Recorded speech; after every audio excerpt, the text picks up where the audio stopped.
We often get asked why Switzerland, and I think Olga did a very good job explaining a lot of the reasons, but we actually had a lot of requests from our institutional clients and high net worth clients and other people to move to a jurisdiction that respected privacy. And again, not secrecy, but privacy, data privacy. They were concerned about that, and Switzerland was the obvious choice because it's one of the few places where privacy is actually conceptualized in the Constitution itself, and it's been part of the culture for hundreds of years. I don't need to introduce Xapo to you. You all know it's not a Bitcoin startup, but they are probably the or one of the most established Bitcoin firms in the world, and we're very happy to have them here today. We have Olga Feldmeier. She's the managing director of Switzerland. Most of you know her already. She's been in the press here on roundtables, conferences, very active in the last year. And then we have Ted Rogers, president of Xapo. I have to say I'm very jealous. It's an amazing title to be president. And came all the way from the Silicon Valley here, and they'll be here to present, but also here for your questions. And of course, they're also curious to learn the fintech ecosystem here in Switzerland, in Zurich. Thanks for showing up in such great strength. It's been on short notice, and the organization has also been a very nice collaboration. It's us from the Swiss Fintech Association. It's the blockchain Meetup, and then also we're here hosted by the Impact Hub, which is the original oldest kind of collaboration space in Zurich. We're going to say a few words about our associations, just a few minutes, and then we pass on to Olga and Ted. So I'm starting, I'm Daniel, I'm representing the Swiss Finance and Technology Association. You can see all the members have the right for a pin. It's $100. We really encourage you, if you like this, if you want to support us, please do become a member, pay the $100 and become part of our thriving community. So both of us organize Blockchain Meetup Switzerland, Blockchain Meetup here in Zurich, but also in Geneva. We try to connect both worlds, so the French-speaking part and the German-speaking part of Switzerland. Why do we do this? We strongly believe in it. We strongly believe in the blockchain case, and not only blockchain or Bitcoin as a currency. And that's why we try to connect all the people involved in this ecosystem to try to get like new synergies and opportunities just popping out of these meetups. Who are we doing it with? With Swisscom, with Impact Hub Zurich, with Validity Labs from Andre, which is providing education on blockchain, and also with Fusion FinTech, this is an accelerated program of Geneva. So basically our message here is either you're from Zurich, Geneva, Lausanne, Bern, wherever, please, if you want to know more about blockchain or if you want to bring some added value to our meetups, just check us on meetup.com and we'll be happy to see you there. That's it. For those of you who don't know the community yet, I would like to say a few words about who we are and what we do. So what is Impact Hub Zurich? We are an entrepreneurial community with over 700 innovators, startups and corporate partners, and together we aim to prototype the future of business. And we believe that there is no shortage in good ideas to solve the issues of our time, but rather a lack of collaboration, of support structures to make good ideas happen. And at Impact Hub Zurich, this is what you get.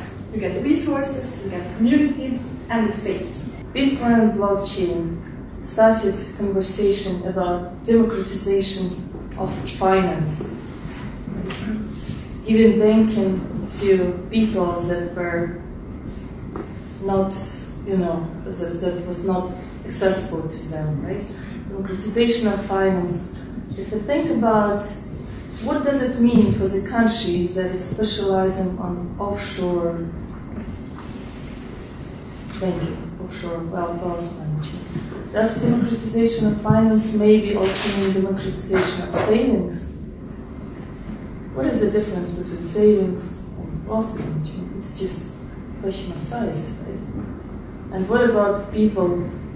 Who's gonna serve? Why only those bad guys need, or whatever, not bad guys, good guys, but why only rich guys can have a luxury of having, safe assets somewhere in such a great place like Switzerland? That's a question, you know. And it's funny actually, if you Google banking in Switzerland today, Swiss banking or something, right? There is a Wikipedia site. And the question is, you know, it doesn't have to be this way, right? It's not about rich and powerful. How about these guys? You know, my background is from Soviet Union, and I get carried away by those wonderful ideas, you know, of equity, of equality, of people, you know, having the same benefits of living in decent societies. And I think, you know, this is partially what is behind the Xapo vision, you know. A significant part of our company are coming from countries like Ukraine, Russia, Argentina. And this idea is very powerful to us. And to make it happen, we are looking for the place that is right. Human beings had exchanges before they ever communicated via words. When two tribes came together and talked, they couldn't understand each other, but they could trade, you know? And now for the first time, human beings anywhere in the world can make an exchange directly with no intermediary at any time, essentially for free. So to me, Bitcoin is not just the greatest money ever invented by human civilization. It is a new form of communication that fundamentally will change the way human beings interact. That said, what we're trying to do is make it easier for mainstream adoption of Bitcoin. And since we're in the first phase, the first phase of any technology revolution involves building the infrastructure, and that's what we are. We're an infrastructure platform. So with Xapo, you can get onboarded onto the Bitcoin network by buying Bitcoin. You have a wallet to manage that Bitcoin. You have a vault for long-term storage of that Bitcoin, secure storage. That is primarily an institutional product, although not solely. Xapo has a very large store of coins from institutions globally. We have a debit card, so you can actually spend your Bitcoin. It would be nice to say, yeah, you don't need any debit cards anymore, or credit cards, but you do still, because there's not enough merchants that actually accept Bitcoin. So a debit card allows you to spend Bitcoin wherever it is accepted. And we're working on some new, I think very exciting mobile applications and features that will add to the things that you can do with Bitcoin and make it a much more desirable part of your daily life.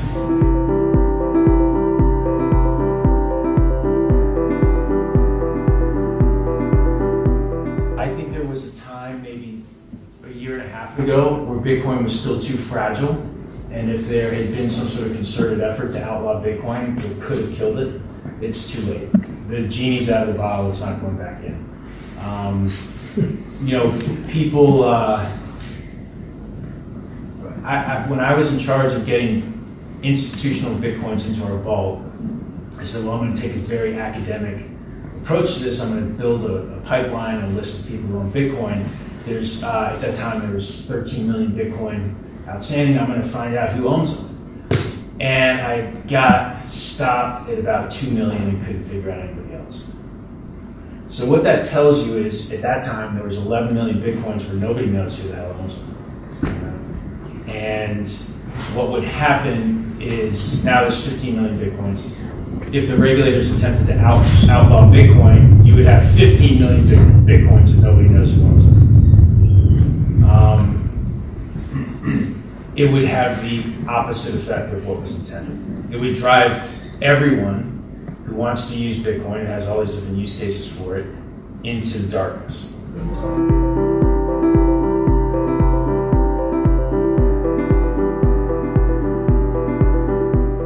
I don't know what the balance is.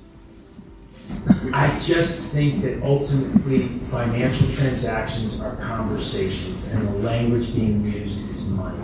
And it deserves the same protection that a voice communication has, or a written communication has. And I'm not adverse to providing information where appropriate, but I kind of think the standard should be probable cause and a warrant, rather than no protection at all.